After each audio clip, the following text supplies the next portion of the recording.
Hola, buenas tardes. Hola, buenas tardes.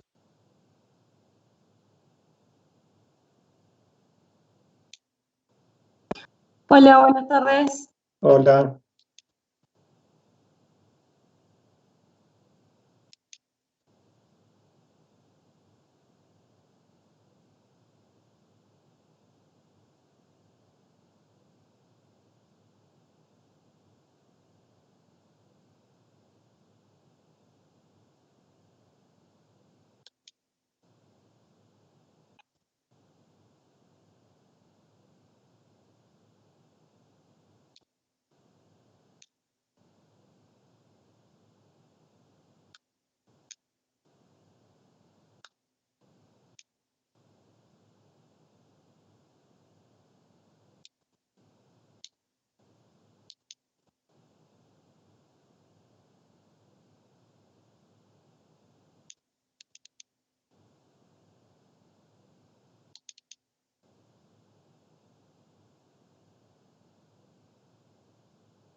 Bueno, enseguida empezamos.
Bueno, ¿quién está primero ahí para comentar el trabajo? Seguía yo. ¿Sos Sabrina? No.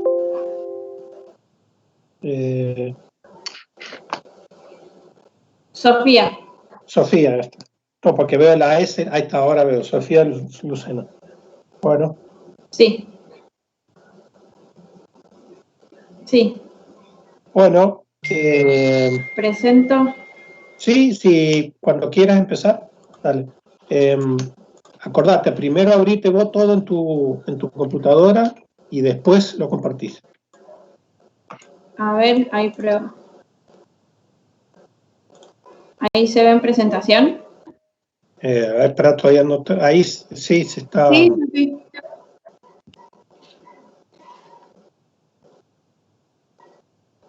¿Sí?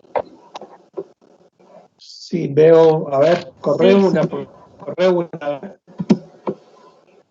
Ahí está, perfecto. Dale, perfecto. Genial.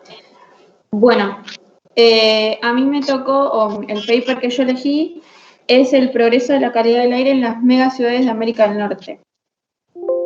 Bueno, ahí como se ve en la presentación, son Los Ángeles, Nueva York y la Ciudad de México, pero en el paper agregaron Houston en Texas, que no lo toman como una mega ciudad, pero tiene características similares y lo unieron en la investigación. El artículo se trata de, o investiga, digamos, la parte de revisar, comparar y contrastar el progreso de la calidad del aire en las megaciudades norteamericanas. Escucho como un eco. ¿Me escuchan bien? Sí, yo voy a cortar mi micrófono para que no te... Dale, seguí. Ok, gracias. Bueno, el objetivo es tomar estas megaciudades como una plantilla para otras ciudades del mundo, en especial en los países en desarrollo que buscan un crecimiento económico y sin comprometer la calidad del aire. Esto, bueno, como dije recién, apunta siempre a mejorar la calidad del aire y mitigar el cambio climático. El impacto de las emisiones contaminantes de las megaciudades se siente también a grandes distancias de fuentes locales, pero actualmente no existe un mecanismo de políticas para bajar estos impactos en la calidad del aire y de su transporte, digamos, que más adelante está más desarrollado. Esto ya lo había dicho. Durante los últimos 50 años, la población urbana del mundo creció más rápido que la población total. La población urbana un 2,7 por año y la población total 1,8.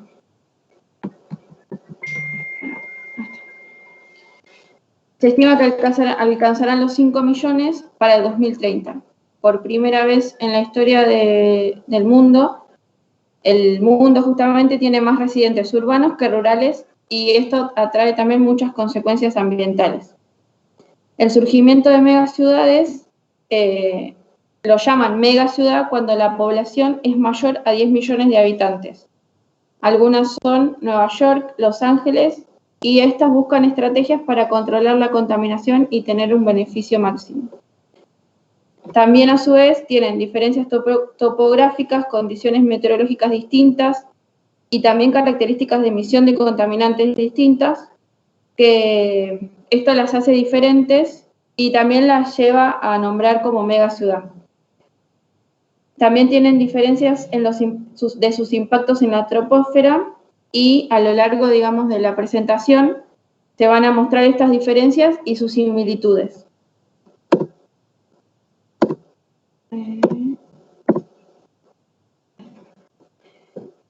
Houston, en Texas, también lo unieron a la investigación.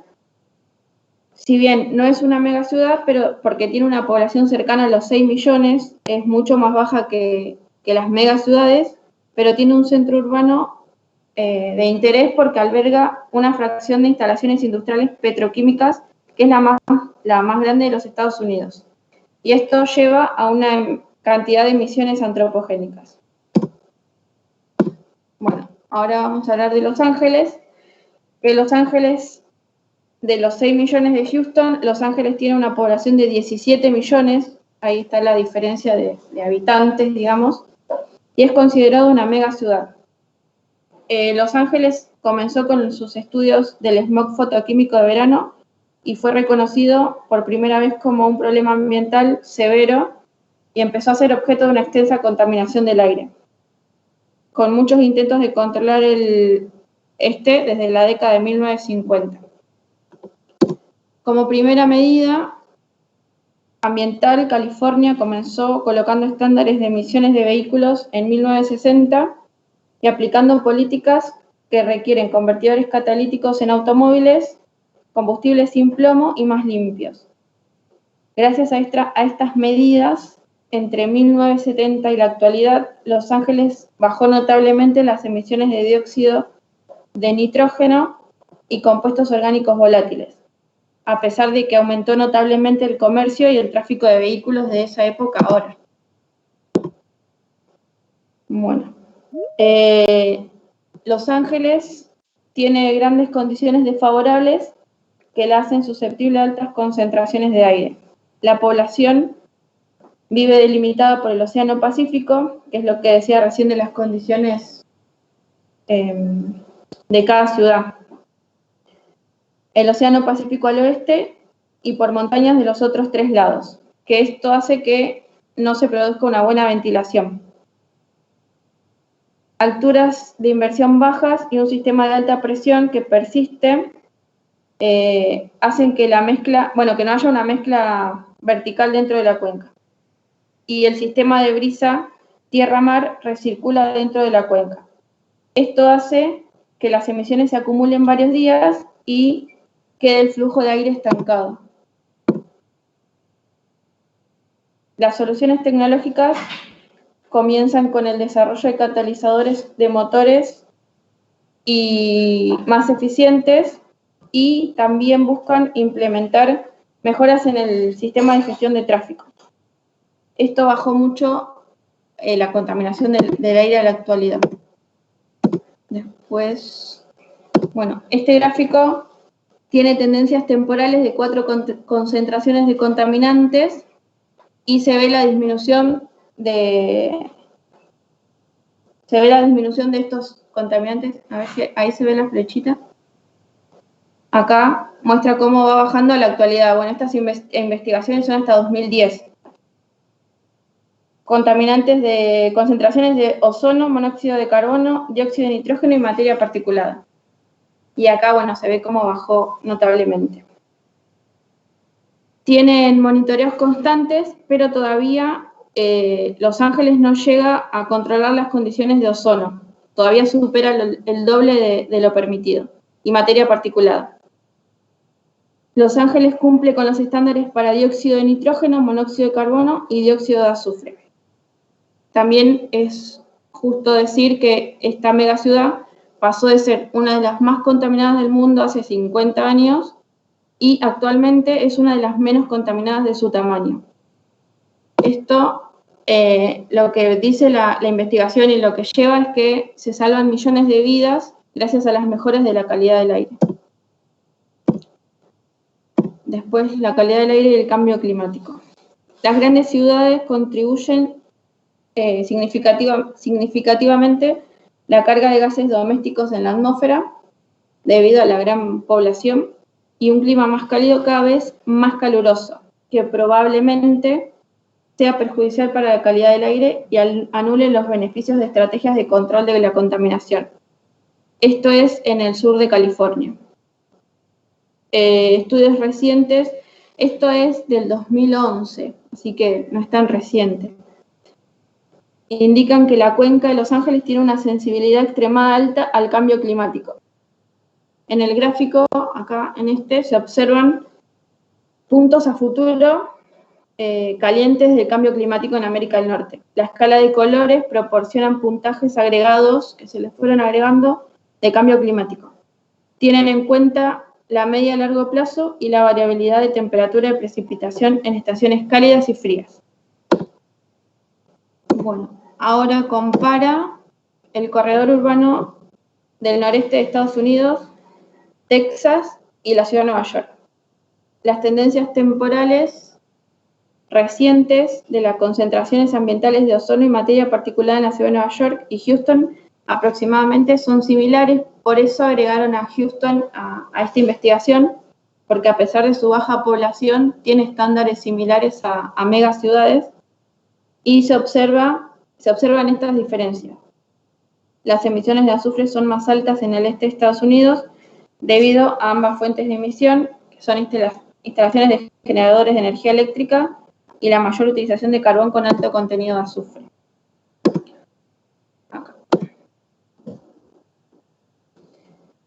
La alta densidad de emisiones, principalmente de dióxido de azufre y luego de dióxido... ¿Que haga un comentario a eso? Sí. Sí. Ahora, generalmente las centrales térmicas de Estados Unidos son mucho a carbón pulverizado, sobre todo en la zona de Pensilvania, el noreste de Estados Unidos. Pero ahora lo estaban tratando de reemplazar con el gas natural que ellos están sacando del fracking. Así que por un lado han mejorado el tema de la calidad de aire porque están usando más gas natural, pero tienen todo en discusión el tema del fracking porque ellos el gas que sacan lo está muy superficial. Sí. Igual esto es bueno, más adelante lo digo, ¿no? Pero esto es del 2011 y a la actualidad los valores van cambiando. Yo estuve buscando y se mejoró más, digamos, todo este tema. Bueno, la alta densidad de emisiones, principalmente de dióxido de azufre, y dióxido de nitrógeno en el este de Estados Unidos provocó un aumento de la acidez de las precipitaciones, y la Agencia de Protección Ambiental de Estados Unidos inició un programa de lluvia ácida en 1990, con el objetivo de reducir las emisiones de dióxido de azufre y dióxido de nitrógeno.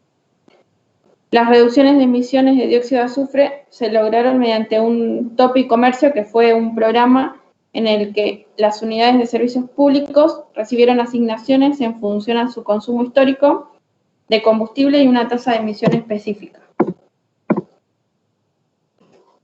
Las reducciones de dióxido de nitrógeno se lograron en gran medida requiriendo la instalación de quemadores bajos en dióxido de nitrógeno, y parte de 3 estados, como Nueva York, Nueva Jersey y Connecticut, fueron incrustados en el corredor urbano del noreste de Estados Unidos, que se extiende desde Boston a Washington y tiene una población de aproximadamente 55 millones de personas. En algunos aspectos, la ciudad de Nueva York tiene una similitud desde la perspectiva de calidad de aire de Los Ángeles. El corredor urbano noreste en general y la ciudad de Nueva York tienen menores emisiones por persona de precursores de ozono y gases de efecto invernadero que la ciudad del oeste de Estados Unidos, como Los Ángeles y Houston. Pero Nueva York no tiene barreras topográficas para el flujo del aire, entonces permite que los vientos barran los contaminantes, cosa que Los Ángeles no. Bueno, acá volviendo a Houston, está ubicada a lo largo de la costa del Golfo de México y tiene una población mucho menor, que se acerca a los 6 millones de habitantes. Sin embargo, lo que hace que Houston se compare con estas megaciudades es que tiene muchas emisiones industriales. Estas emisiones tienen un profundo efecto en la producción fotoquímica del ozono y provoca que las concentraciones ambientales puedan ser comparables a la de Los Ángeles o Nueva York.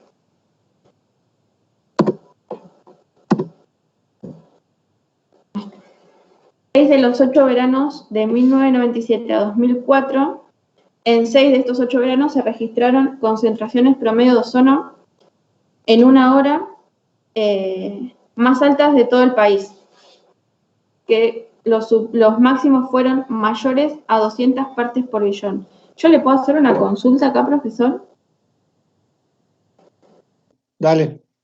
Es parte por billón, ¿verdad? Tenía una duda ahí.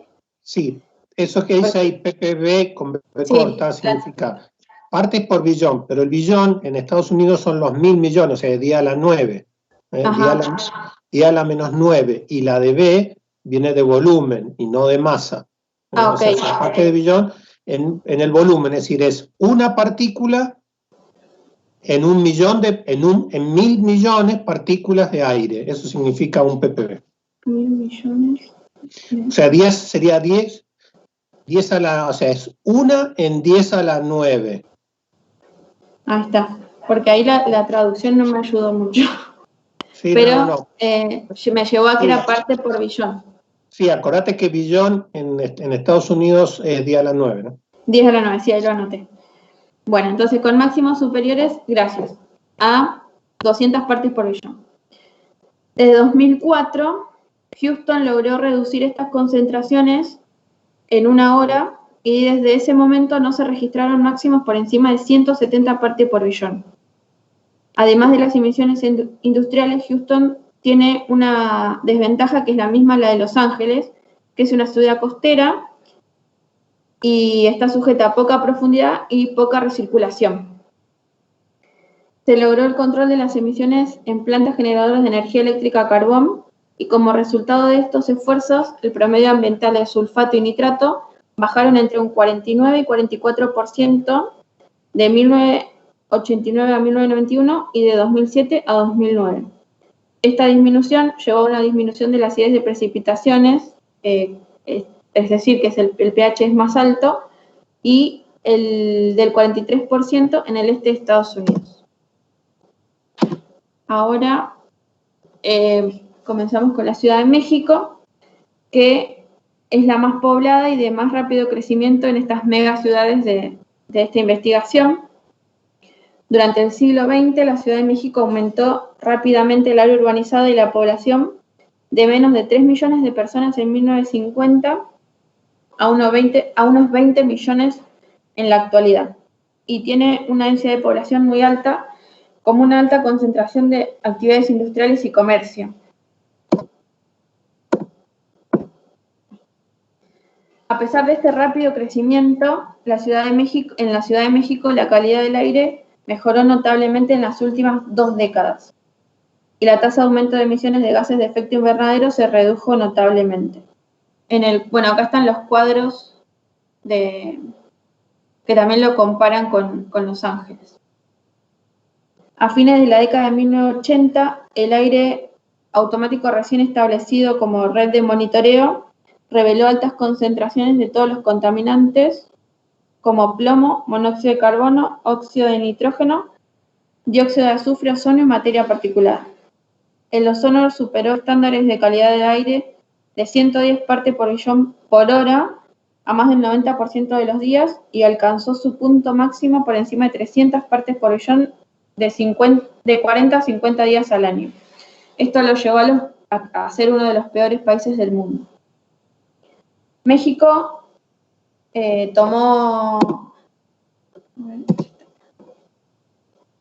tomó medidas en base a esto y las acciones específicas incluyeron eliminación del plomo en la gasolina, instalación de convertidores catalíticos en automóviles, reducción del contenido de azufre en combustibles diésel, sustitución de gas natural por fluoruro en industrias y centrales eléctricas, reformulación de petróleo a gas licuado para cocinar y calentar, reforzando en los vehículos programas de inspección y mantenimiento y modernizando los programas de restricciones.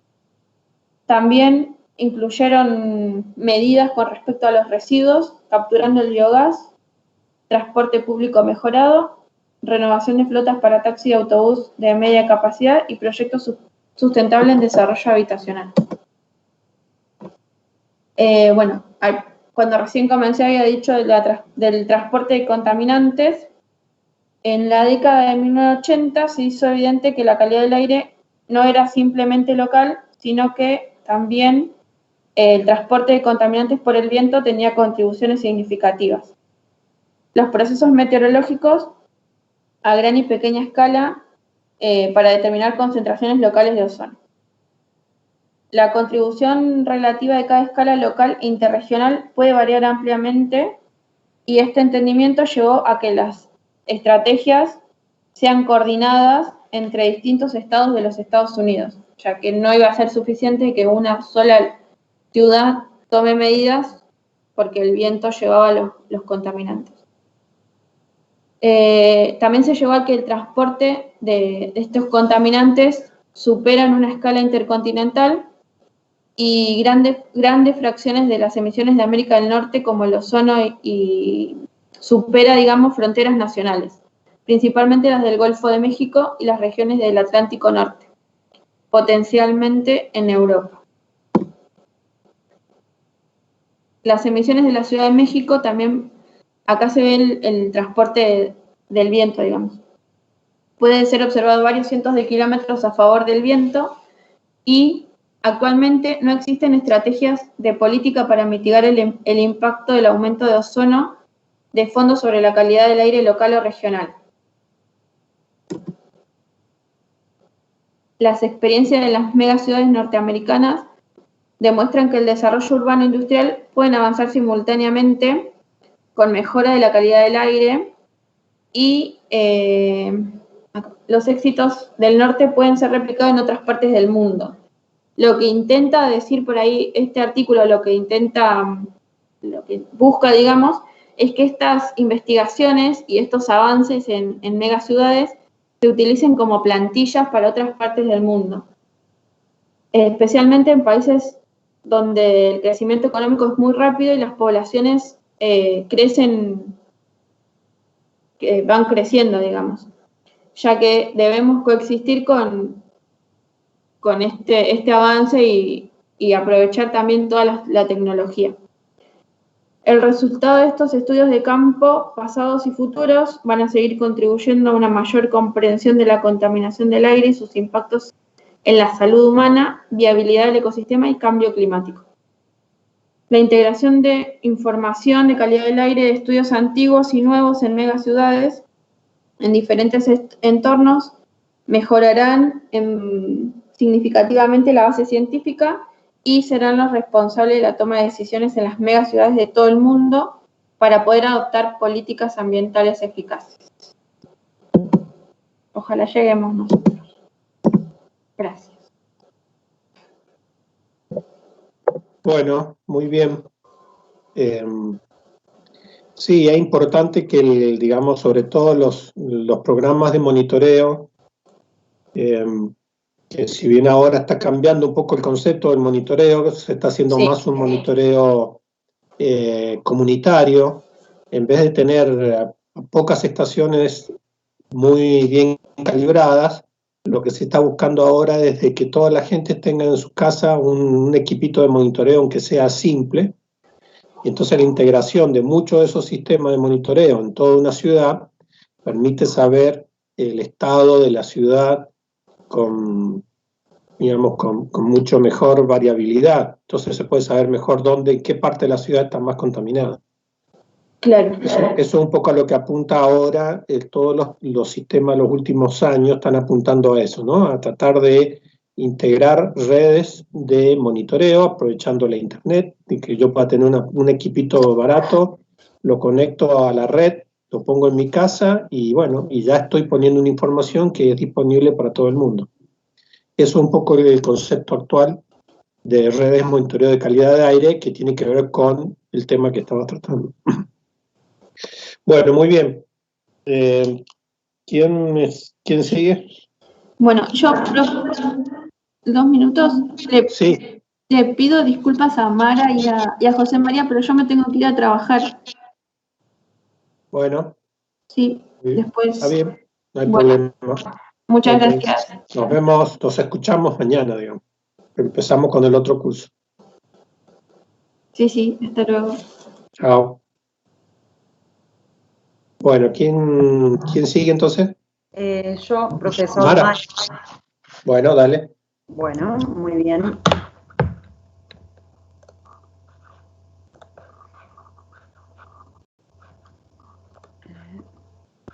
¿Ahí se ve la presentación? Sí, no en modo presentación, pero sí se ve. A ver, move una, por favor. Cambia una, a ver. Sí. No. Ahí cambié las. A ver, ahí está. Dale. Ahí está, dale. Perfecto, entonces. Bien. Bueno, arranco entonces. El paper que me tocó o que seleccioné analiza el papel de la contaminación del aire en el cambio climático, donde en la década de 1970 era en gran medida percibido como un problema de calentamiento global que estaba restringido en dióxido de carbono. Este paper también va a analizar cuestiones que tienen que ver con el oscurecimiento global, el término de enmascaramiento del calentamiento global y los cambios climáticos regionales como la desaceleración del sistema monzónico del sur de Asia y el descongelamiento del hielo marino ártico y los glaciares tropicales. Y por último va a concluir con el análisis sobre cómo las leyes de mitigación de la contaminación del aire probablemente van a ser un factor importante en las tendencias de calentamiento climático de las próximas décadas. Bien, para empezar, los gases de efecto invernadero, como es de conocimiento público, son aquellos gases que atrapan el calor en la atmósfera, que los hay de origen natural, como por ejemplo el vapor de agua, el dióxido de carbono, el metano, los óxidos nitrosos, y los antropogénicos, como los CFC o clorofluorocarbono y el ozono troposférico. Los gases de efecto invernadero calientan la superficie y la atmósfera con implicaciones significativas para lo que es la lluvia, el derretimiento de glaciares y el hielo marino, para el nivel del mar, entre otros factores.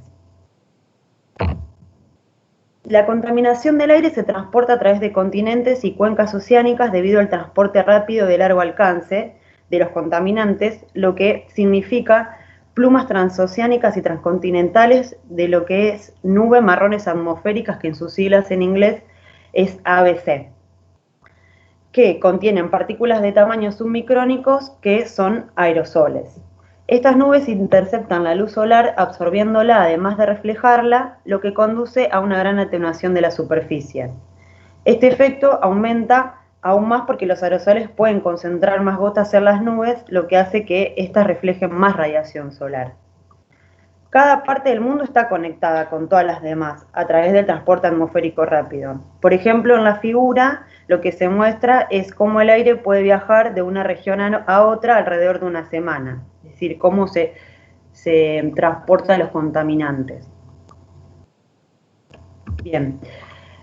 La atenuación tiene un efecto de enfriamiento de la superficie y disminuye la evaporación de la humedad, por lo tanto, lo que hace es ralentizar el ciclo hidrológico. Por otro lado, la absorción de la radiación solar por el carbono negro y algunos orgánicos aumentan el calentamiento atmosférico y tienden a amplificar el calentamiento de la atmósfera por el efecto invernadero. A nivel mundial, el efecto de enfriamiento de la superficie por ABC puede haber enmascarado hasta el 47% del calentamiento global por gases de efecto invernadero, con un rango de incertidumbre del 20 al 80%. Tengamos en cuenta que, no lo dije, este es un artículo del año 2007, así que esos valores pueden haber cambiado. Esto presenta un dilema, ya que los esfuerzos para frenar la contaminación del aire pueden desenmascarar el efecto de enfriamiento ABC y mejorar el calentamiento de la superficie. Por lo tanto, los esfuerzos para reducir los gases de efecto invernadero y la contaminación del aire se tienen que realizar en un marco común, que es lo que plantea la conclusión de este paper. El balance energético de la Tierra se determina midiendo toda la energía que entra en el sistema Tierra proveniente del Sol, más toda la energía que se devuelve al espacio y toda la energía que se queda en la Tierra y en su atmósfera. Promediado a nivel global y durante largos periodos de tiempo, este balance tiene que ser igual a 0. Como el sistema climático obtiene prácticamente toda su energía del Sol, un balance nulo implica que la cantidad de radiación solar entrante en todo el planeta debe ser igual a la suma de la radiación solar reflejada en la parte superior de la atmósfera, más la radiación infrarroja saliente emitida por el sistema climático. Acá en el gráfico lo que se muestra en amarillo sería la radiación solar y en rojo la radiación terrestre.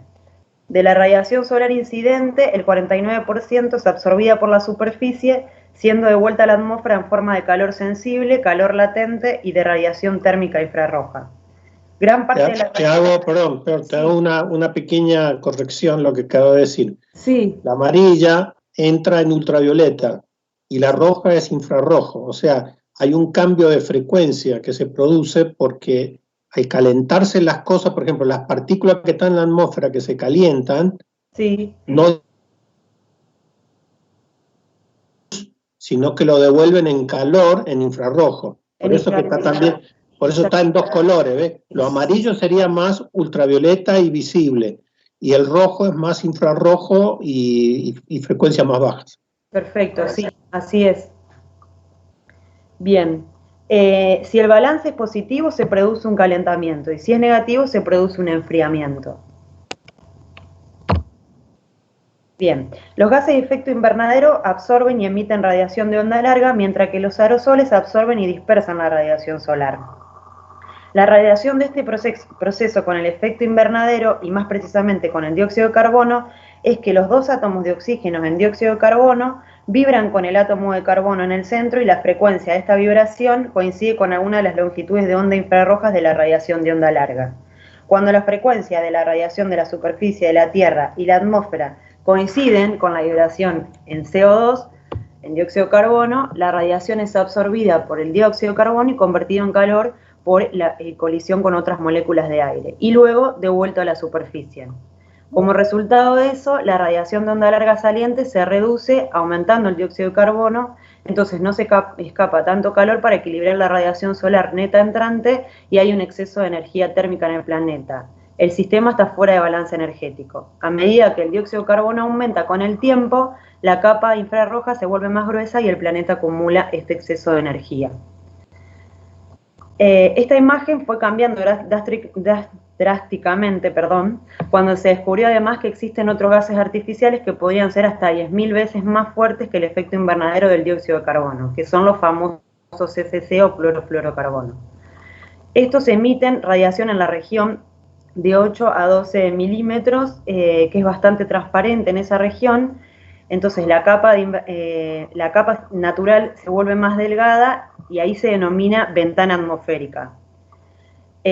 Asimismo, la probabilidad de transición de los clorofluorocarbonos es de 3 a 6 veces mayor que la del dióxido de carbono, y además las concentraciones son mucho más bajas, entonces su efecto aumenta linealmente con su concentración, mientras que el dióxido de carbono, la absorción está cerca de la saturación.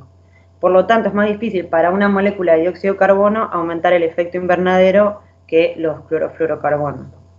Y a partir de este descubrimiento se agregaron además muchos más gases de efecto invernadero antropogénicos. El dióxido de carbono, por definición, tiene un poder de calor de 1, independientemente del periodo de tiempo utilizado, porque es el gas que se utiliza como referencia y permanece en el sistema climático durante mucho tiempo. El metano, que es otro gas de efecto invernadero, tiene un poder de calor de 28 a 36 durante 100 años, dura alrededor de una década en promedio, que es mucho menos tiempo que el dióxido de carbono, y además es un precursor del ozono, que el ozono en sí mismo es un gas de efecto invernadero. El óxido nitroso tiene un poder de calor de 265 a 298 veces mayor que el del dióxido de carbono durante un periodo de tiempo de 100 años, y los CFC atrapan mucho más calor que el dióxido de carbono, por lo cual, bueno, obviamente por eso se analiza que son mucho peor.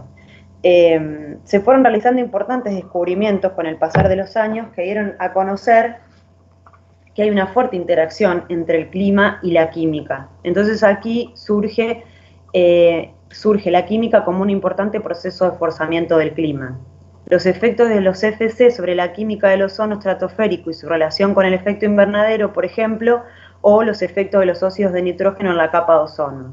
El ozono estratosférico regula la radiación solar ultravioleta y visible que llega a la superficie, y se demostró que su reducción enfriaría no solo la estratosfera, sino que también la superficie.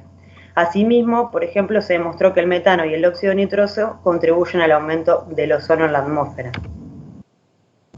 Esta presentación acá muestra lo que son las emisiones globales de los gases de efecto invernadero.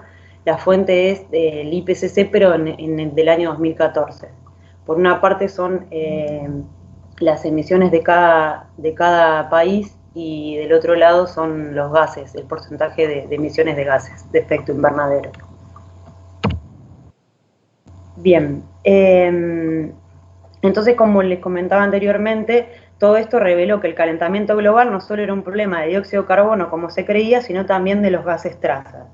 Los gases traza, distintos del dióxido de carbono, contribuyen tanto como este al clima antropogénico, que se forzó desde la época preindustrial, y de un informe realizado en 1985 por la Organización Meteorológica Mundial se dio una definición al término forzamiento radiativo. El forzamiento radiativo es una medida de la influencia que un factor tiene para alterar el equilibrio de la energía entrante y saliente en el sistema Tierra-atmósfera, y se expresa en vatios metros cuadrados. Acá lo que tenemos es una imagen de los gases, tanto naturales antropogénicos, con sus valores del forzamiento radiactivo y a qué escala.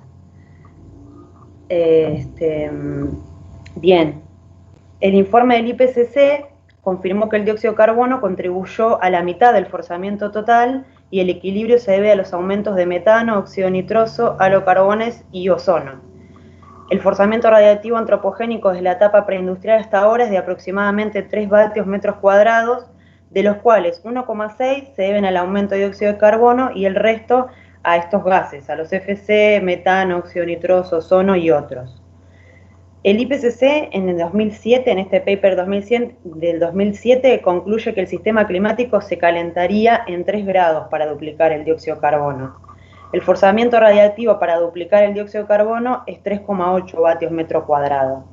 Se incluye también el término de sensibilidad climática o retroalimentación climática, que infiere que se necesitan 1,25 vatios metros cuadrados para calentar la superficie de la atmósfera en 1 grado centígrado.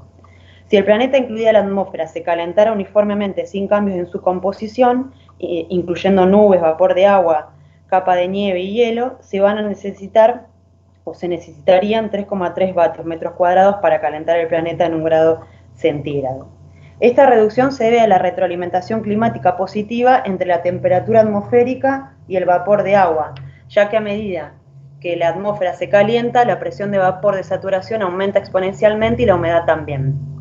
Utilizando el forzamiento radiativo estimado del IPCC de 3 vatios metros cuadrados debido a los gases antropogénicos y el término de retroalimentación climática, se obtiene un calentamiento esperado debido a la acumulación preindustrial de gases de efecto invernadero de 2,4 grados centígrados.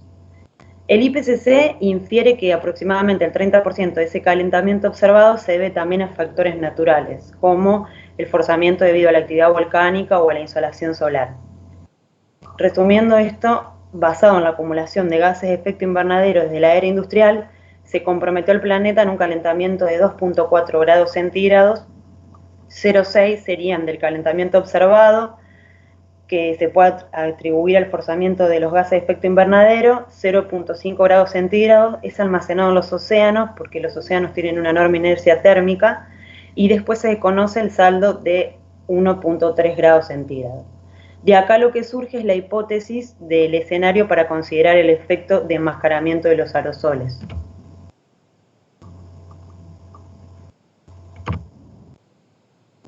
Bien. Además de agregar gases de efecto invernadero, las actividades humanas también contribuyeron a la adición de aerosoles de la atmósfera. Los científicos han especulado que estos aerosoles están reflejando la luz del sol de regreso al espacio antes de que llegue a la superficie.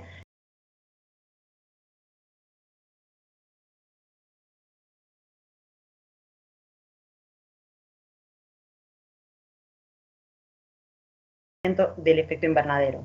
Por lo tanto, el surgimiento de los ABC como un importante agente del cambio climático vincula estos 3 problemas relacionados con la atmósfera: el agujero de ozono, la contaminación del aire y el calentamiento global.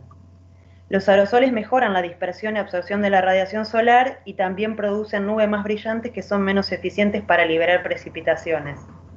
Estos, a su vez, conducen a grandes reducciones en la cantidad de radiación solar que llega a la superficie de la Tierra, un aumento correspondiente en el calentamiento solar atmosférico, cambios en la estructura térmica atmosférica, enfriamiento de la superficie, interrupción de los sistemas de circulación regionales como los monzones y supresión de lluvias y eliminación menos eficiente de contaminantes.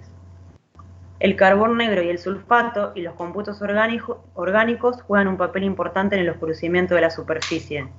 Juntos, la radiación en aerosol y los efectos microfísicos pueden conducir a un ciclo hidrológico más débil y al secado del planeta.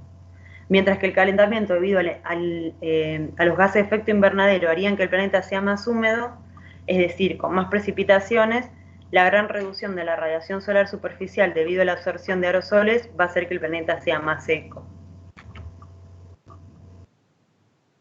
El IPCC estima que el promedio global neto de forzamiento de aerosoles desde la etapa preindustrial hasta el año 2005 es negativa. Este forzamiento negativo es debido a una mayor reflexión de la radiación solar. La magnitud del forzamiento del aerosol es de 1,2 vatios metros cuadrados.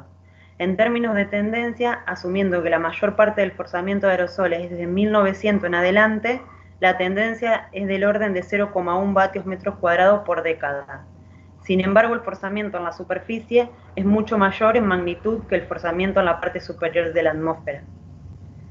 Se estima que, resumiendo, la tendencia de radiación solar absorbida en la superficie debido a los ABC es mayor que la radiación solar absorbida en la parte superior de la atmósfera.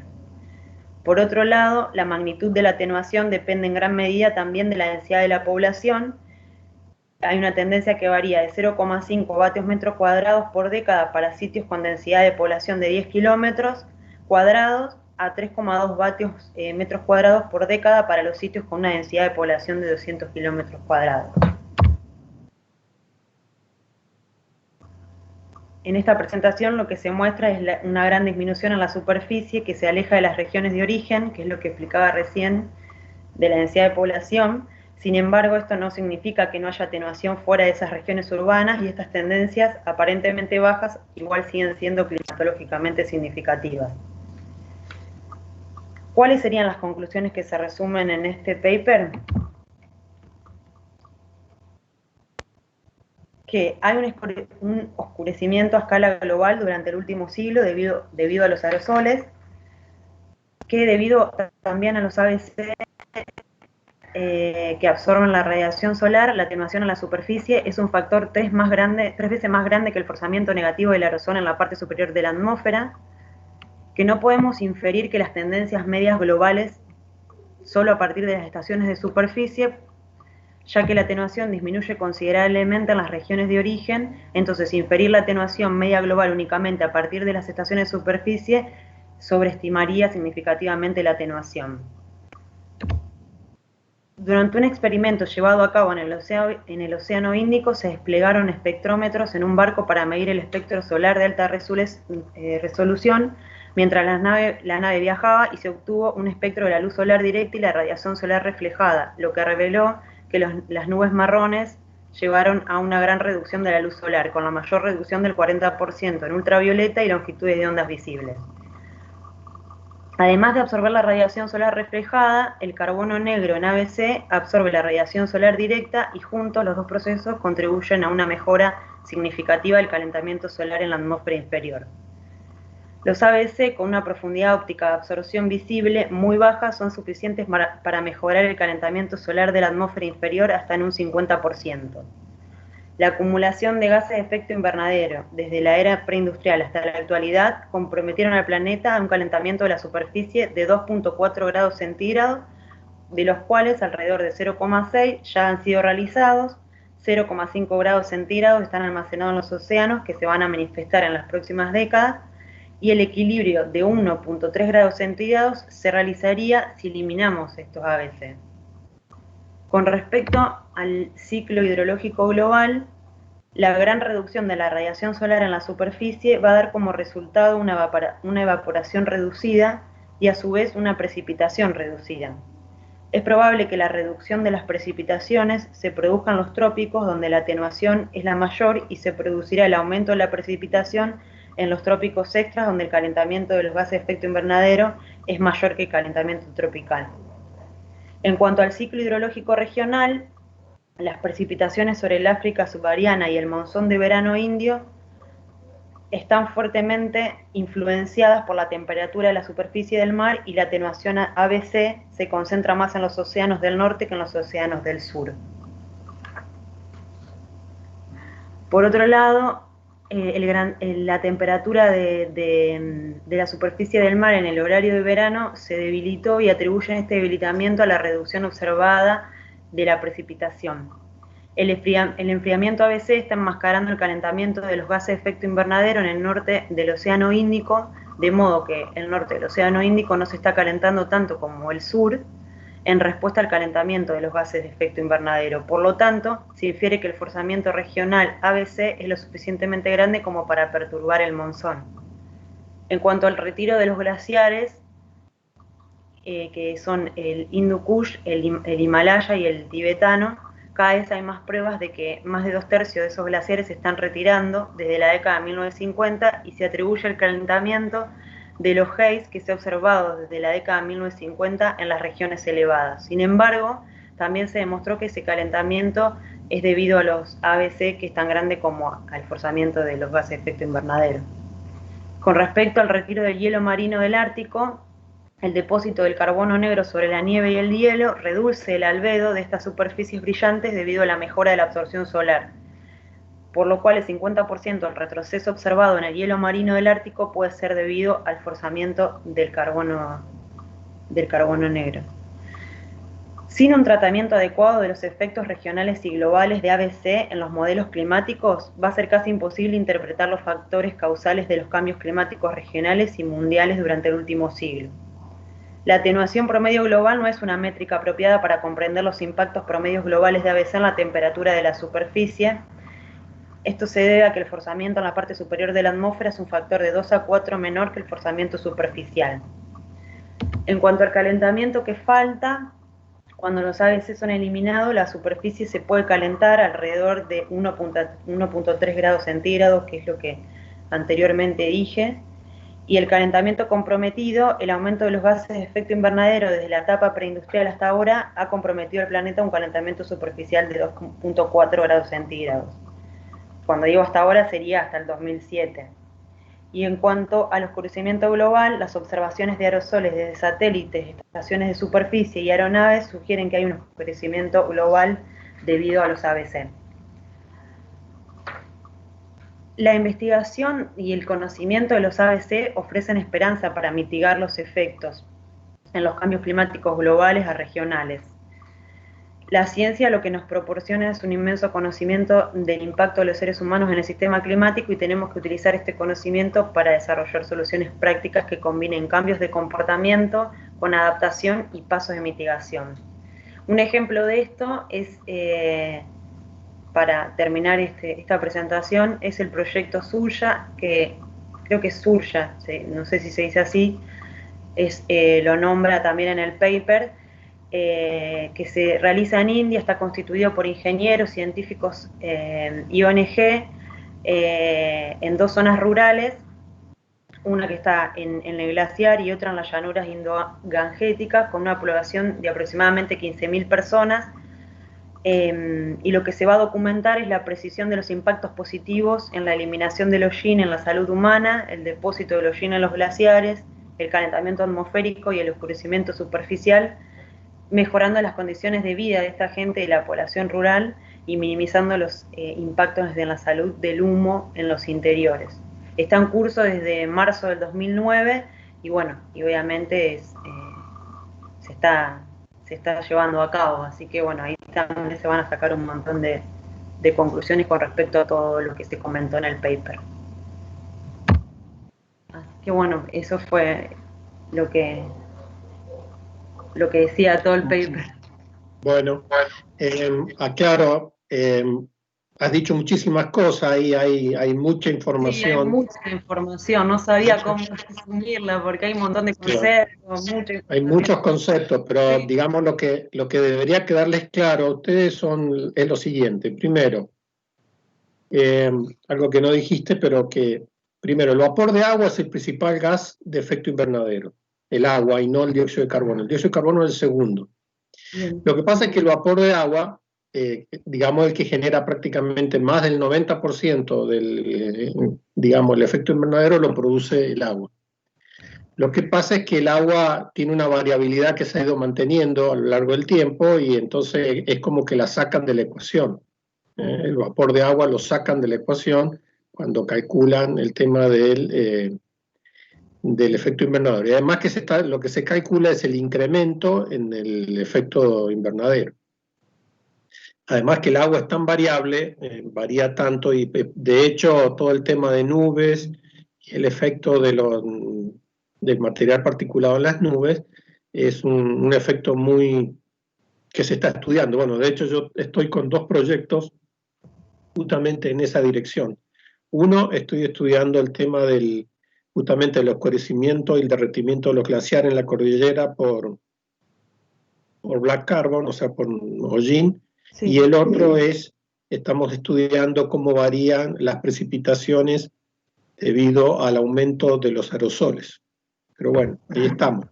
Entonces, ¿cuál es el tema? Que el efecto radiativo que tiene cada uno de esos compuestos que vos has dicho, sí, los gases de efecto invernadero, la cantidad de partículas flotantes de aerosoles que hay en el ambiente, más los volcanes que producen una gran cantidad de partículas y sulfatos.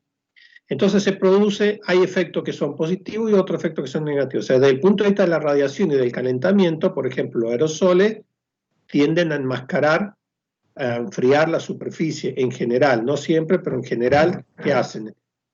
Reducen la temperatura en la superficie, pero aumentan la temperatura más en altura, ¿no? En el tope de la nube. Entonces eso hace que se cambie la composición de la nube, y eso es lo que estabas diciendo vos recién, de que bueno, en general se cree que eso va a generar una reducción en las precipitaciones.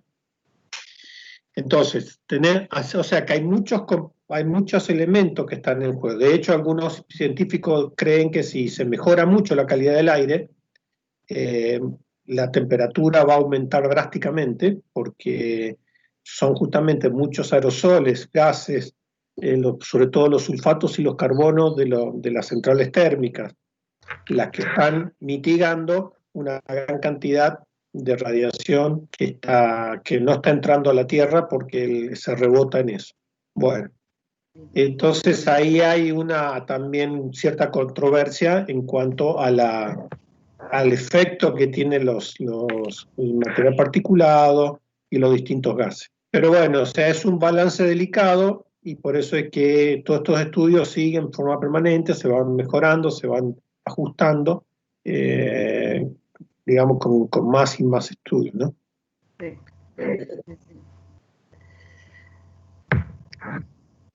Bueno, muy bien. ¿Quién sigue?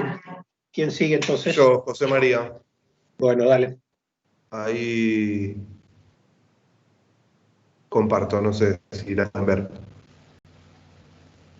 ¿Me escuchan? Ahí está bien.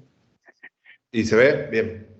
Bueno, el tema que voy a presentar yo es el desarrollo de primero aclarar que el concepto de framework remite a un marco teórico, a condiciones de trabajo, a reglas, digamos, de trabajo. Esa sería la traducción, y opté por dejar ese concepto para no ser tan redundante.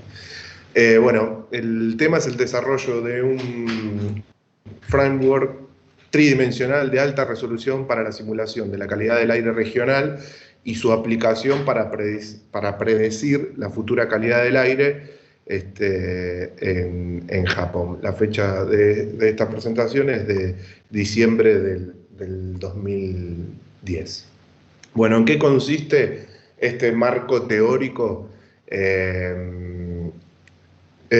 Consiste en un sistema de modelos de simulación. O sea, lo que pretende este marco teórico, este framework, es hacer funcionar varios modelos de simulación juntos para poder predecir la calidad del aire. Entonces, funciona con el modelo WRF, que es un modelo de investigación y pronóstico del clima, con el CMAC, que es un sistema de modelado comunitario de la calidad del aire a múltiples escalas, con el YATOP, que es un modelo de estimación de emisiones vehiculares de Japón, con el GBIMS, que es un modelo de emisiones antropogénicas de fuentes distintas a los vehiculares, con el MEGAM, que es un modelo de emisiones de gases, que es un modelo de emisiones de gases y aerosoles de la naturaleza para estimar las emisiones biogénicas, y el REAS, que es el Inventario de Emisiones Regional de Asia, y que es utilizado para simular y calcular las emisiones del transporte del transporte contaminante de larga distancia desde fuera de Japón y que impactan en Japón. Bueno, una breve reseña.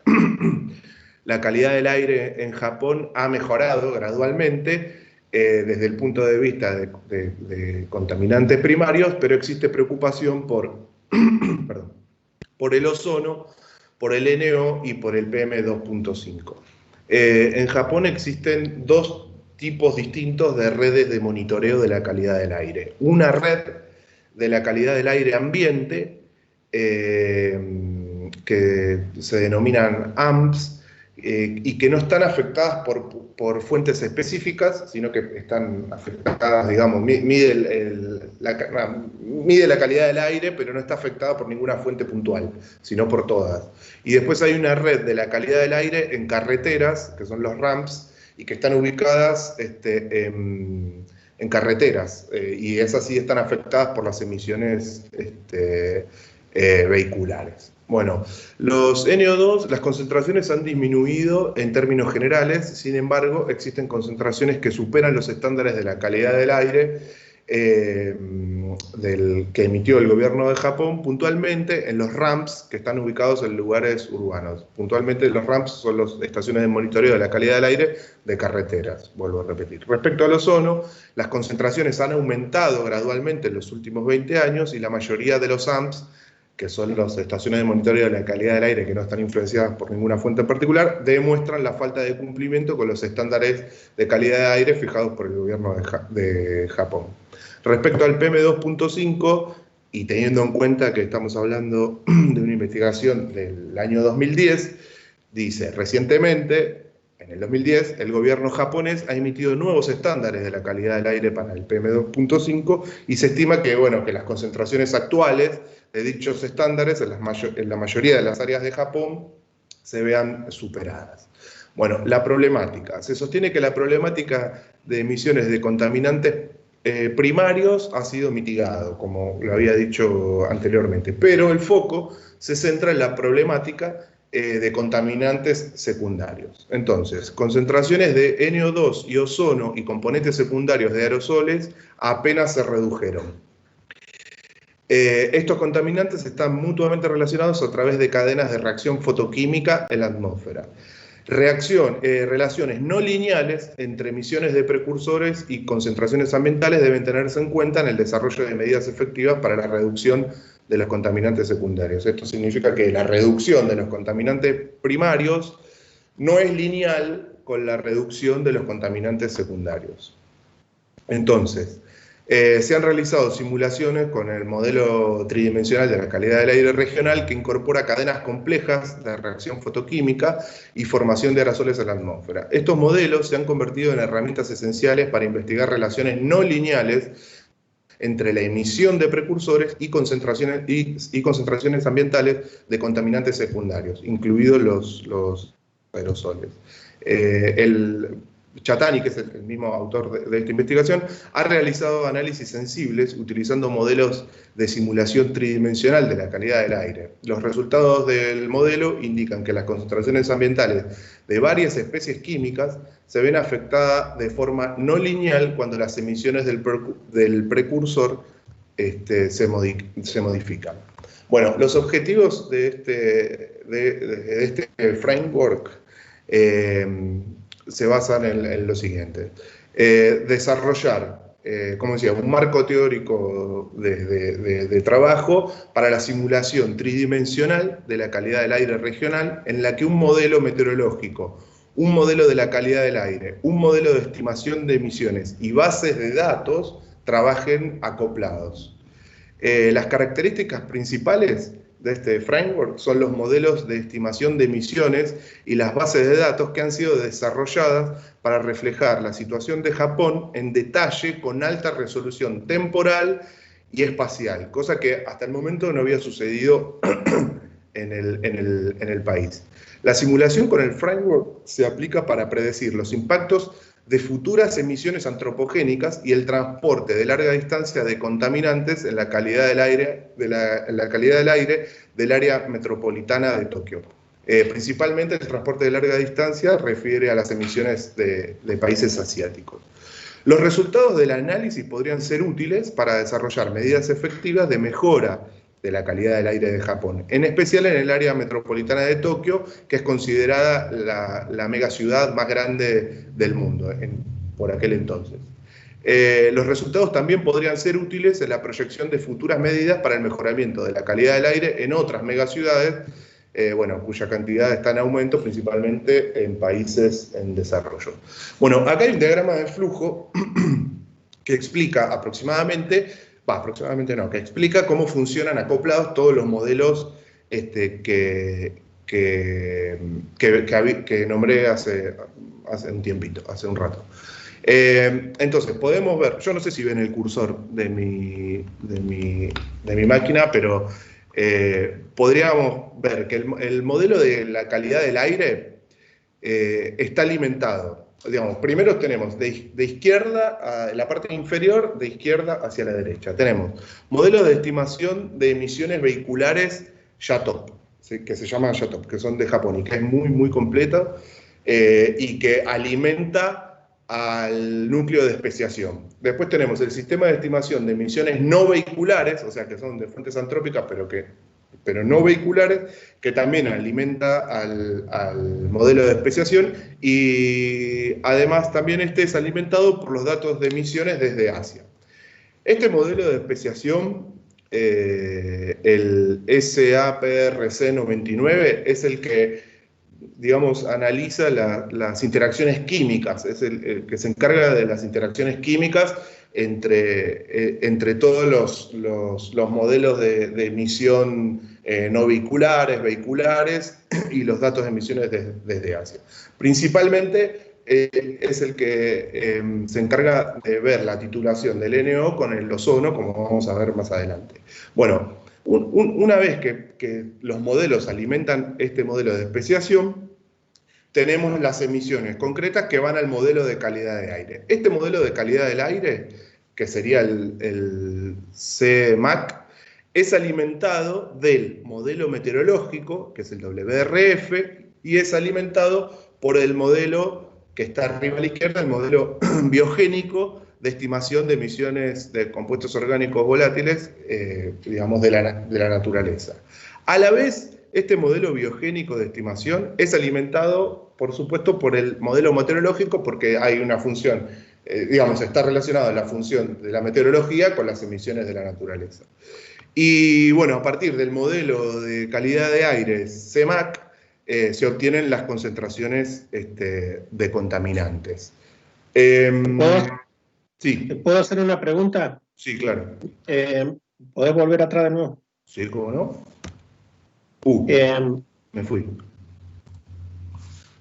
Ahí está. Sí, bueno, mientras tanto. En general, la mayoría de los, por ejemplo, el modelo, el WRF-Chem, tiene una estructura parecida a esta, pero la diferencia central está en que el modelo de calidad de aire se calcula dentro del modelo meteorológico y no, acá da la impresión de que es un modelo offline, es decir, que la meteorología, digamos, influye en la calidad del aire, pero la calidad del aire no influye en la meteorología. ¿Está bien eso?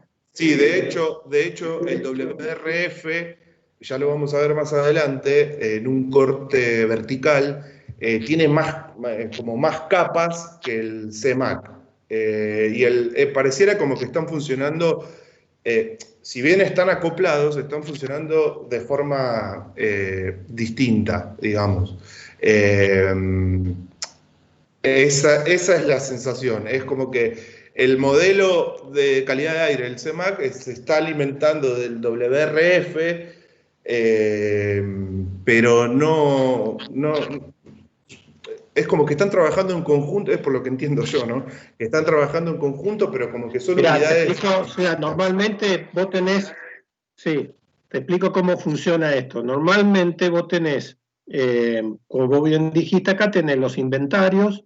Estos inventarios entran en un modelo que es como una grilla, ¿no es cierto?, que va a ser la base tridimensional de la grilla, y después en altura tenés una cierta cantidad de capas en altura, en donde esa emisión se va, en el modelo de calidad de aire, esa emisión se va a dispersar, pero también tienen que incorporarse todas las recombinaciones químicas que deberían existir. El tema es que cuando vos metés una buena especiación sobre todo el tema de material particulado, de distintas aerosoles, entran en el modelo de calidad de aire, esa estructura que vos le estás poniendo, esas capas de aerosoles, capa de química, capa, etcétera, de cosas que le ponen en cada capa, también te afecta a la meteorología, por lo que escuchamos en la charla anterior, así que una capa de aerosoles te enfría la capa que está por debajo. Por eso es que el modelo WRF-Chem es superior a estos modelos, porque estos modelos no son online, sino son offline. Si bien, por supuesto, son muy buenos, pero en el modelo en donde vos vas, en cada capa vas preguntando, o sea, vas calculando todo internamente. Sí, sí, Haces internamente todo el cálculo a medida que vas, en cada paso vas haciendo el cálculo meteorológico, el cálculo de la dispersión, todo no es como acá que tenés le das la meteorología y lo único que hace la meteorología es dispersar lo que esto te propone. Claro. Digamos, hay una pequeña diferencia entre modelos que se llaman online y offline. Sí, inclusive hay sobreestimaciones. Recién estoy con la presentación, pero no todo es color de rosa. Hay algunos problemas puntualmente con el material particulado y con sobreestimaciones se dan casos de flujo descendente del ozono estratosférico hacia la atmósfera y se dan algunos casos de sobreestimación. Y como le decía recién, el WRF pareciera tener mayor nivel de detalle que el CEMAC, porque trabaja verticalmente hablando, trabaja con más capas que el CEMAC. Me dio esa sensación. Igual tampoco es que soy un entendido del tema, recién estoy aprendiendo de esto.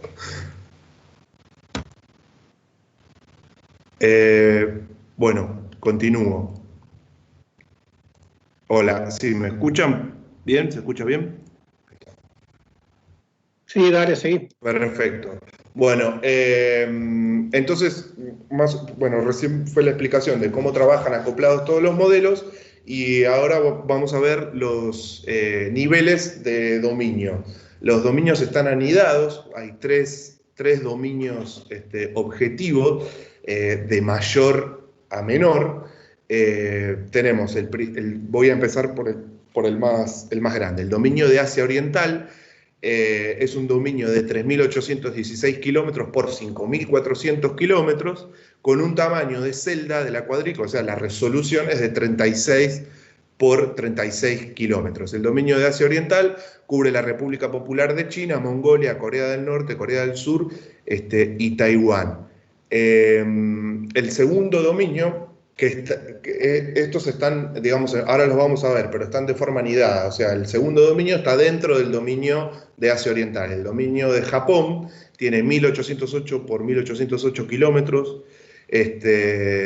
Cubre, la mayor parte de Japón, excepto algunas islas que quedaron dentro del dominio más grande. Y el tamaño de la celda, en este caso, es de 16 por 16 kilómetros. Y después, por último, tenemos el dominio más chico de todos, que está incluida dentro sería como una suerte de mamushka, que está incluida dentro del dominio de Kanto, que tiene 320 por 272 kilómetros, y un tamaño de resolución, un tamaño de celda de la cuadrícula es de 4 por 4 kilómetros. El dominio de la región de Kanto incluye, el área metropolitana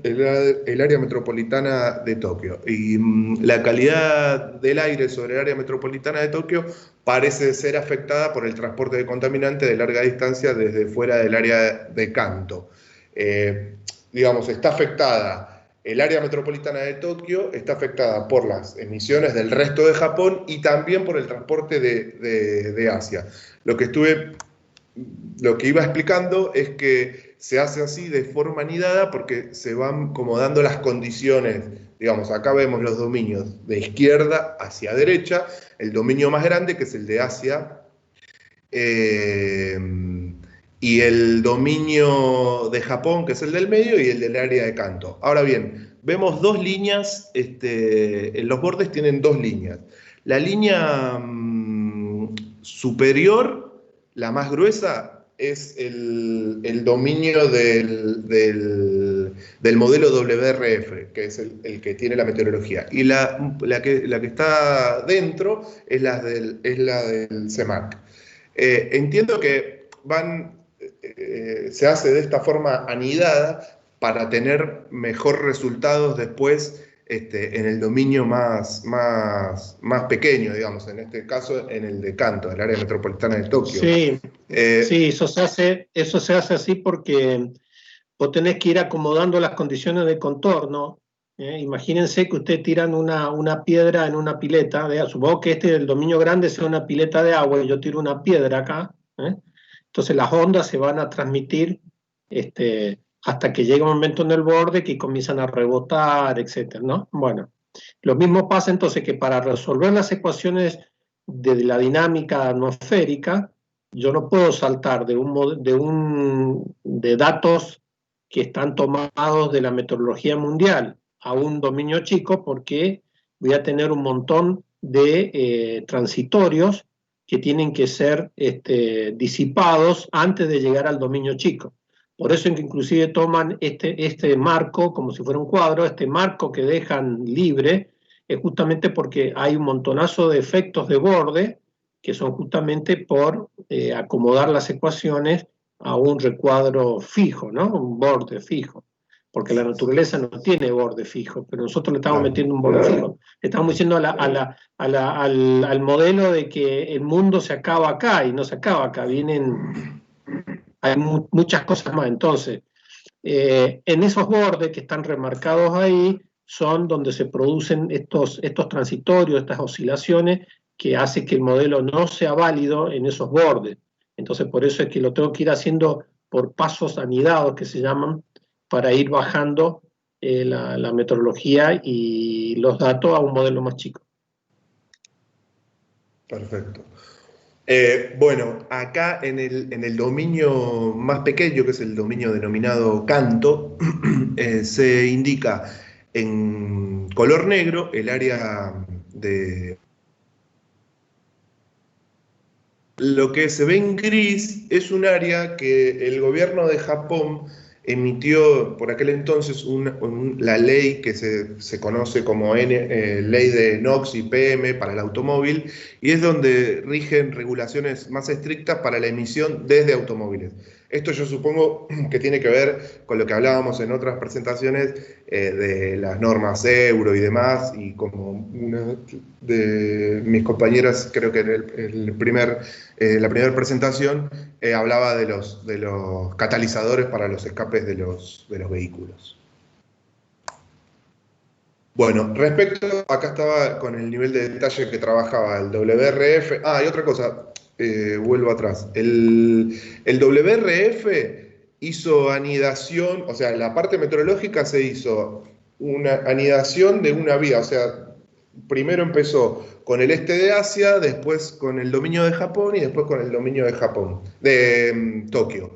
Y el CEMAC hizo primero el dominio de Asia y después trabajó en conjunto con los otros dos dominios. O sea, como que tenía menos nivel de detalle que el WRF.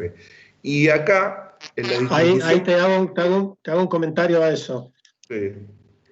Normalmente estos modelos tenés dos cosas. Tenés no solamente el anidado, que se llama anidado simple o anidado de doble vía.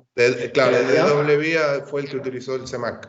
Claro, el anidado de doble vía es, yo acomodo las ecuaciones del modelo más grande al modelo más chico y después vuelvo para atrás. Después del modelo más chico trato de acomodar los modelos, trato de acomodar las ecuaciones hacia arriba, hacia los modelos más grandes.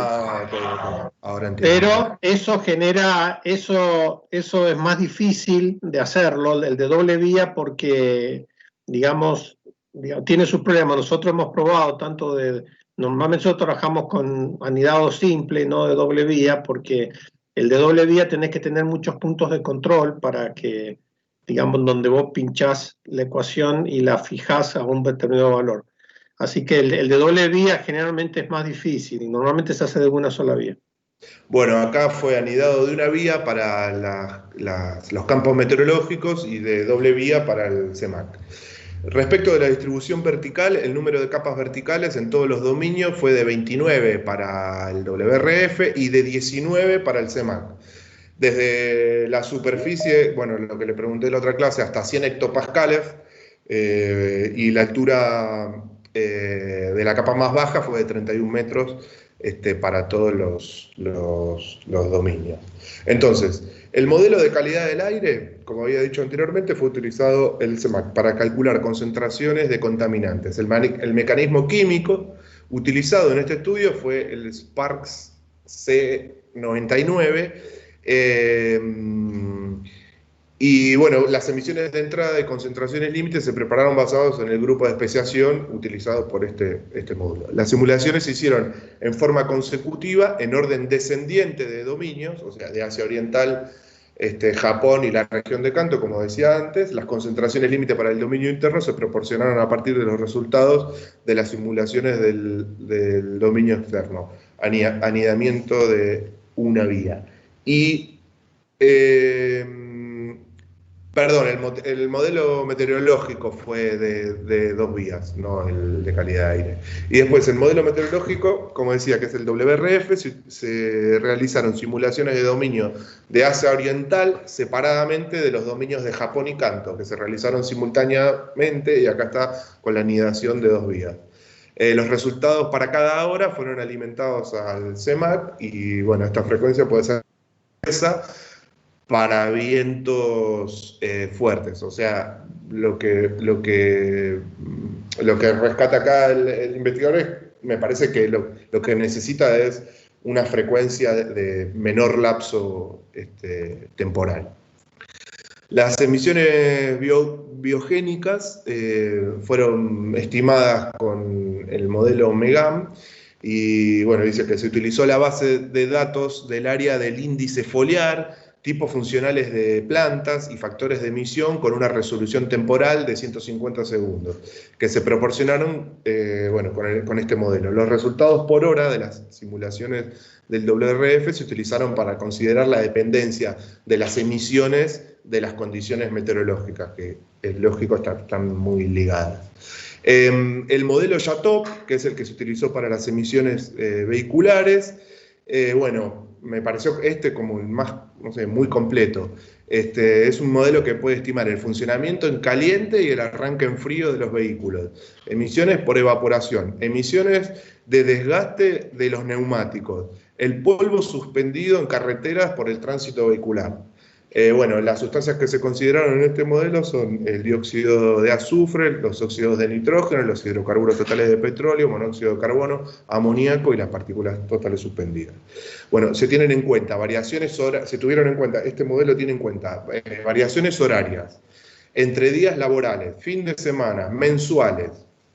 El modelo, bueno, cuenta también calcula la rotación de flota de vehículos, o sea, la reposición de vehículos, el post-tratamiento, los sistemas de filtrado de escape requerido, esto era lo que hacía mención antes, por la ley de NOx y PM, con las últimas regulaciones de emisiones. La resolución horizontal de la estimación de emisiones es de aproximadamente de 10 kilómetros por 10 kilómetros para la totalidad de Japón y de 1 kilómetro por 1 kilómetro para la región de Kanto. Las emisiones de NOx, hidrocarburos totales y material particulado, bueno, se dividen además en NO y en NO2. Las especies de compuestos orgánicos volátiles y los componentes de aerosol, respectivamente, bueno, utilizaron la base de datos de la especiación, el SAPRS 99. Para las otras emisiones antropogénicas no vehiculares se utilizó el modelo GBIMS. Bueno, las especies consideradas en este modelo fueron el dióxido de azufre, los óxidos de nitrógeno, los compuestos orgánicos volátiles sin metano, monóxido, amoníaco, partículas totales y PM2,5. El modelo estima las emisiones anuales y los factores de división que son especificados por cada categoría de fuente. Se ha preparado para considerar variaciones mensuales y horarias, y la resolución horizontal de las emisiones estimadas fue de 10 por 10 kilómetros para el dominio de Japón y de 1 por 1 para la región de Kanto. Para las emisiones de Asia se utilizó el inventario REAS. Bueno, el REA solo tiene emisiones anuales y en este estudio se ignoran las variaciones temporales. REA se utilizó en el dominio de Asia Oriental y fuera de las islas japonesas en el dominio de Japón, que fue, digamos, en el dominio de Japón quedaron afuera unas islas que quedaron adentro del dominio más grande. Y se desestimó la quema de biomasa. Bueno, respecto al desempeño de la simulación. Se realizaron simulaciones para evaluar el desempeño del framework. El objetivo actual de este sistema de modelos es tiene por objetivo simular con precisión las concentraciones diarias de NO2 y de PM2.5. El rendimiento de la simulación de concentraciones diarias y mensuales de ozono también se muestran para enfatizar la fuerte relación que hay entre ozono y NO2, que me parece que lo más importante de este estudio es justamente la relación entre ozono, NO y NO2, o sea, la titulación del ozono por el NO. Los periodos objetivos se establecieron en abril, junio y noviembre del 2005. Después, para ver los coeficientes de correlación, se calculó el sesgo medio normalizado y el error medio normalizado, a partir de las concentraciones observadas a diario en los 26 amps y las simuladas. Al principio de la presentación yo dije que había unas estaciones de monitoreo de la calidad del aire en el área de Japón, y bueno, esos datos son los datos observados, son los valores con los que se compara la simulación de este modelo. Bueno, la mayoría de las estaciones de monitoreo en Japón observan oxidantes fotoquímicos que no se limitan al ozono, sino que son otros también. Pero como la diferencia es pequeña y se supone que la mayoría de los oxidantes son el ozono, se lo consideró a todos los oxidantes como ozono, digamos, de las observaciones de los AMPS. Bueno, respecto de las distribuciones horizontales, se muestran valores mensuales observados y concentraciones simuladas en el dominio de Kanto para los periodos de abril, junio y noviembre. Y acá vemos, arriba tenemos, este es el dominio de Kanto. Arriba están las concentraciones observadas, o sea, las concentraciones de las estaciones de monitoreo. Y abajo las concentraciones simuladas. Esto para el NO2. Entonces, se observan altas concentraciones sobre el corazón de Tokio. Tokio, yo no sé si ven en el cursor, pero está justo mirando el mapa, está como levemente al noroeste de la bahía, está al borde de una bahía, digamos, que es donde están los puntos más concentrados. Se observan entonces altas concentraciones sobre el corazón de Tokio y las simulaciones lo reproducen bien. Las simulaciones reproducen altas concentraciones extendiéndose al suroeste de Tokio en noviembre, mientras que se encuentran una subestimación en regiones circundantes de Tokio en abril y junio. Y acá lo interesante es ver que el NO2 se ve altas concentraciones en la bahía y en el corazón de Tokio, ¿sí? Que guardan bastante relación con las observaciones que se ven en los mapas de arriba. Las emisiones tienen que ver por la actividad que hay en la bahía, de barcos, etc. Y bueno, la actividad propiamente de la ciudad. Y para el resto, fuera del área de influencia de Tokio y demás, se ven concentraciones muy bajas de NO2, ¿sí? Y este dato es importante para compararlas con el ozono. Acá pasa lo mismo, pero para la sustancia ozono. Entonces, las características de las distribuciones de concentraciones simuladas de ozono y de NO2 son claramente opuestas. Las concentraciones son bajas en el centro de Tokio y sobre la bahía de Tokio, pero son altas en las áreas circundantes a estas. La distribución indica que las concentraciones simuladas mensuales son fuertemente afectadas debido a la titulación de las emisiones de NO. Tales características también se observan en la distribución de la concentración observada de ozono. Entonces, entre las dos simulaciones y la observación de datos entre el ozono y el N2 tenemos que, vuelvo para atrás, en la bahía de Tokio y en el corazón de Tokio se ven altas concentraciones de NO2 y bajas concentraciones por fuera. Y para el ozono es al revés. se dan altas concentraciones de ozono fuera y bajas concentraciones en la bahía y en el corazón de Tokio. Esto tiene que ver porque justamente el NO, las emisiones de NO, por titulación se transforman en NO2 y disminuye la concentración de ozono. Con lo cual, la simulación acá está funcionando bastante bien. Está funcionando bien, digo, guarda lógica. Y aparte los datos son bastante, al compararlos con los datos observados, son bastante concretos. Ahora bien, para el material particulado la cosa no funcionó bien. Las distribuciones de concentraciones observadas de material particulado muestran que las altas concentraciones no se concentran en el corazón del área metropolitana de Tokio, se extienden hacia el norte, donde las emisiones son relativamente bajas.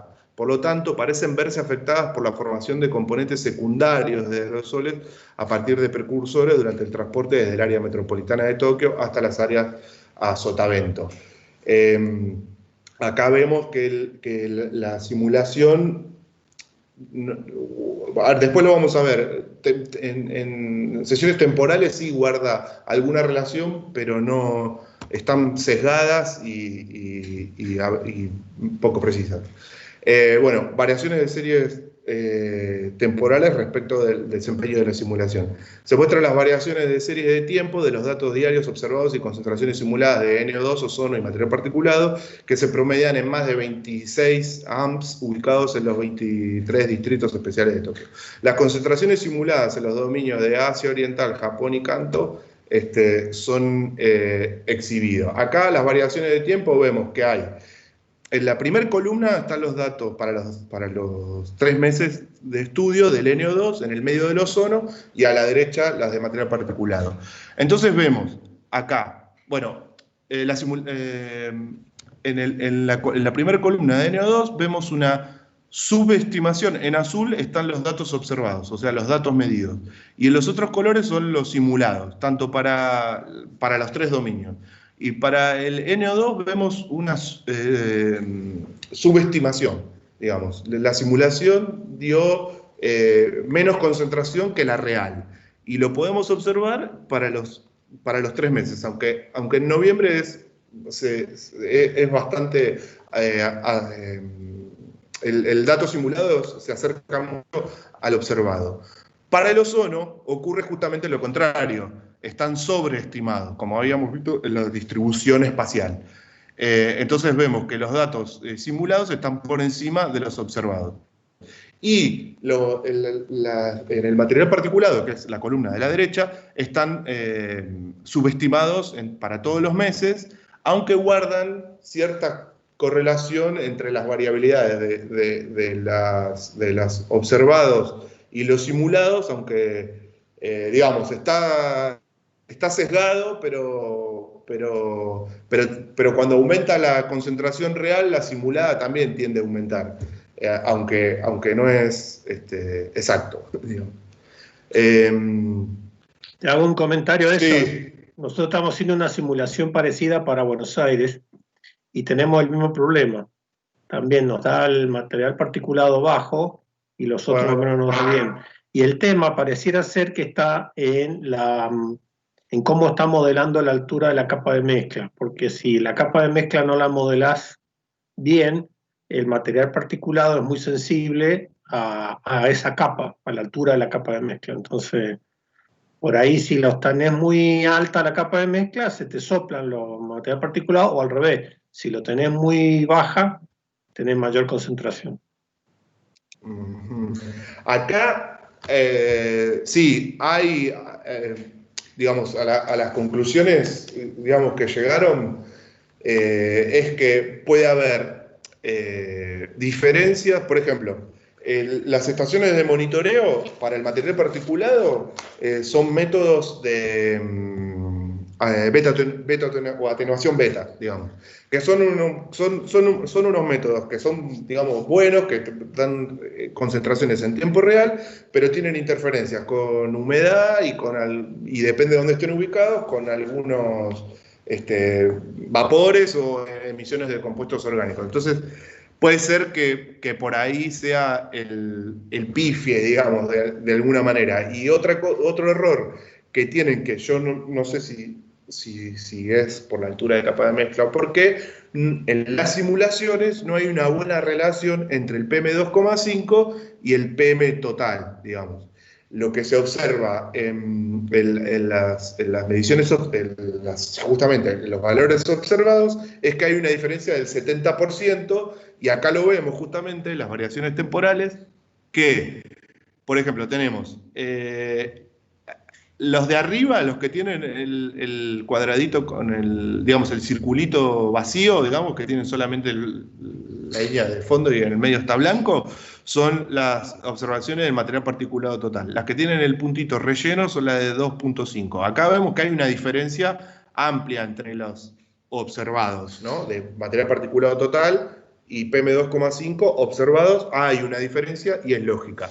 Y en las simulaciones la diferencia es insignificante, con lo cual ahí podría estar el pifie de esta investigación, perdón que hable así, pero por ahí podría estar el error y la subestimación.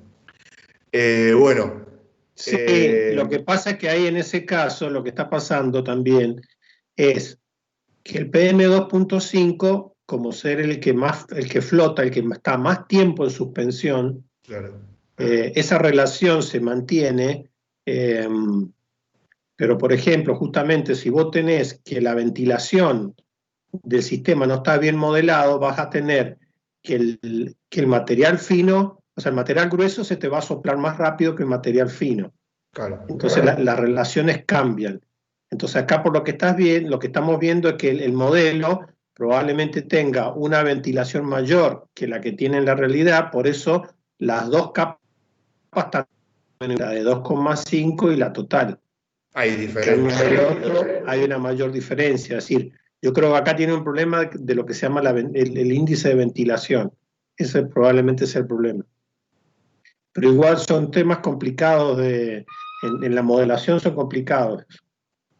Sí, bueno, otra de las cuestiones era de que la sobreestimación podría venir de que el transporte, digamos, de sal marina no estaría funcionando bien en lo simulado y lo es distinto a lo que está captando lo observado. Digamos, hay varias hipótesis. Bueno, ahora vemos la correlación. Recién vimos la diferencia de las variaciones temporales y ahora vemos la correlación. Y todo es concordante. Vamos, de nuevo, en la columna izquierda está para los 3 meses el NO2, en la central el ozono y la de material particular a la derecha. Y vemos para el ozono, para el NO2, si bien la simulación parece ser precisa porque los puntos están juntos, hay una subestimación, digamos. Todos tienen problemas, todo lo que yo vi, con las altas concentraciones para todos los contaminantes, en términos generales. Entonces acá el NO2 está subestimado, se ve bien, y bastante juntos los puntos, con lo cual eso es bueno, porque marca precisión, pero y una buena exactitud, y en promedio no se ve tanto sesgo. En el ozono, ya, digamos, si bien en junio es casi 1, digamos, porque es casi perfecto, en los otros meses tienen problemas con altas concentraciones y digamos, algunos de bio.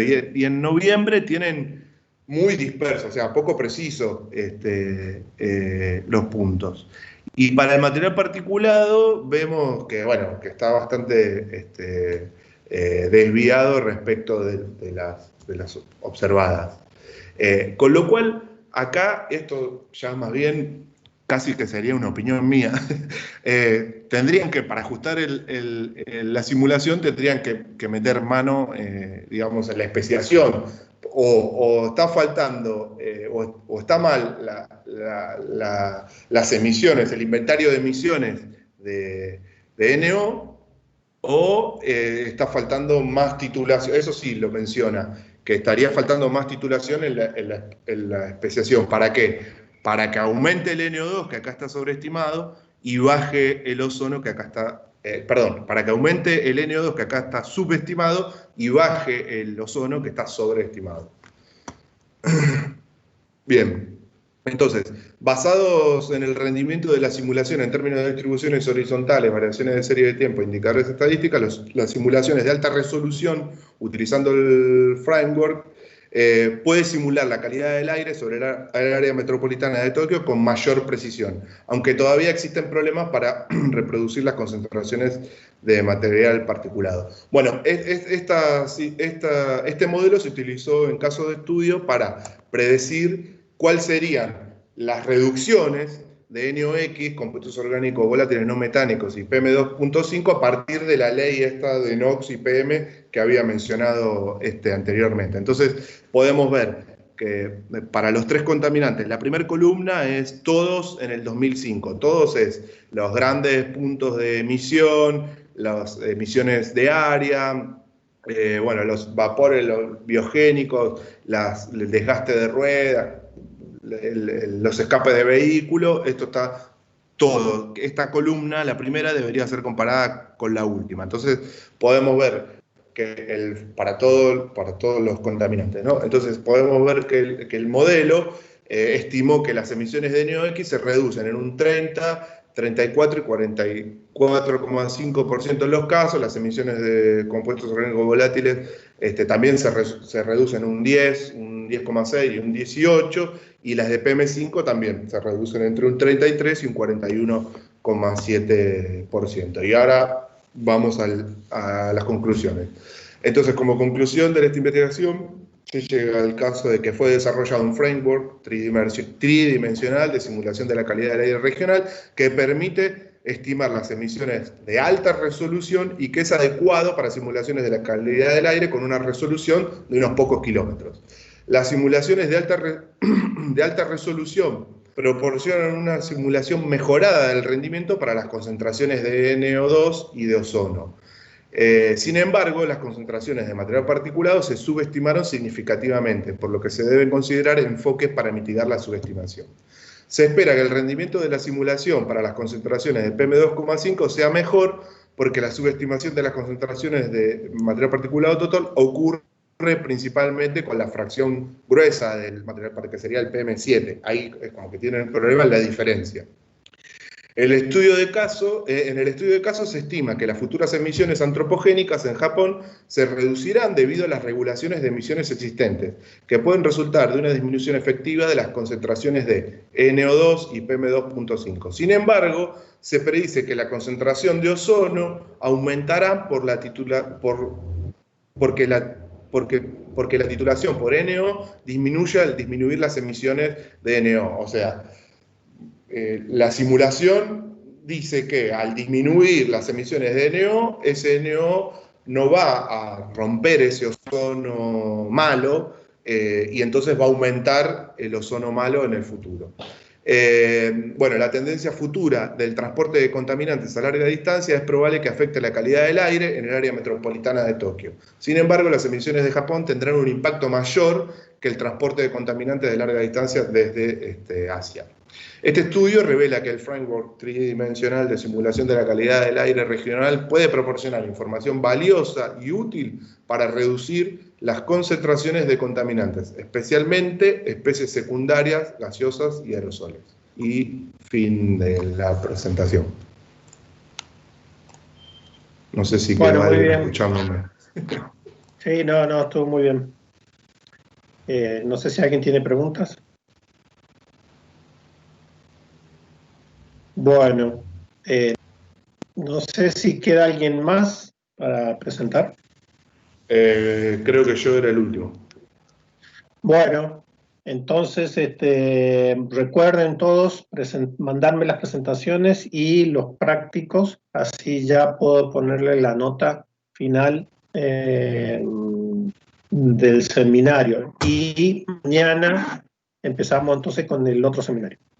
Sí, yo no sé particularmente mi compañero, pero yo estoy bastante retrasado. Calculo que para hacia la semana que viene o tal vez la otra pueda entregar el trabajo.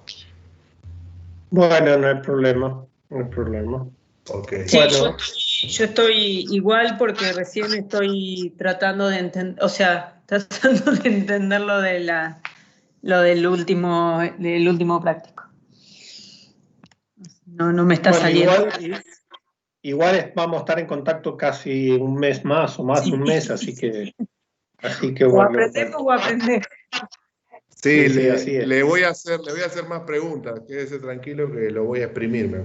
Sí, sigo así. Bueno. Bueno, entonces, si no hay más comentarios, nos vemos entonces mañana a las 19. Bueno, muy bien, buenas noches. Chao, chao. Ok, Chao. gracias. Gracias, hasta luego.